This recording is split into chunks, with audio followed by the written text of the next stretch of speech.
Hi everyone. VTI 28ஓட belt tensioner எப்படி replace பண்ணுறதுன்னு பார்க்கலாம். First back side cone fix பண்ணிக்கலாம்.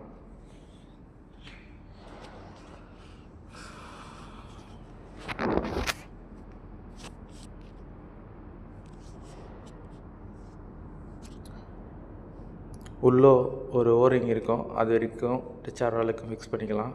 இப்போது ஃப்ரண்ட் சைடும் கோன் ஃபிக்ஸ் பண்ணிக்கலாம்.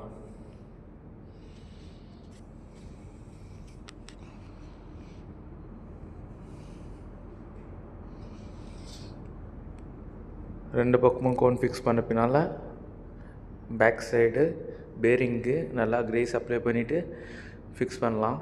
இங்கே பாருங்கள்,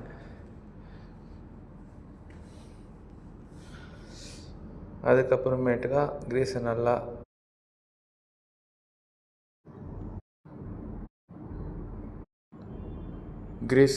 நல்லா போட்டு பின்னால் சீல் இன்ஸ்டால் பண்ணிக்கலாம். சீல் லைட்டாக டேப் பண்ணாலே போதும், சீட் ஆகிடும். அதே மாதிரி சீல் ஃபிக்ஸ் பண்ணும்போதே இது டபுள் சைடு லிப் இருக்கிறதுனால கொஞ்சம் நல்லா அது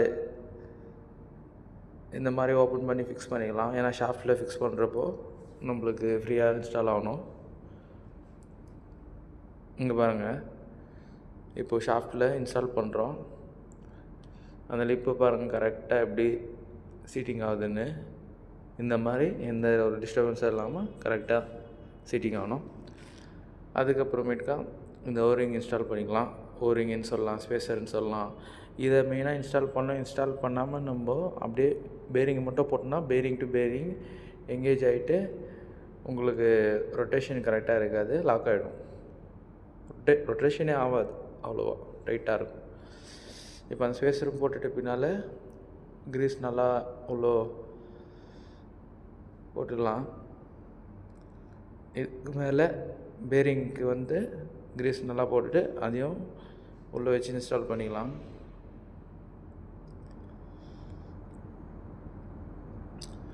இந்த பேரிங்க்கு மேலே நம்மளுக்கு லாக் நெட் வரும்.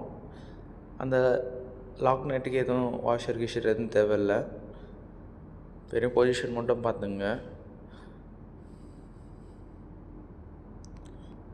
இந்த பொசிஷன் வாஷர் மாதிரி வர்றது ஃபிக்ஸ் பண்ணக்கூடாது. அங்கே பாருங்கள், சீட் ஆகாது. நம்ம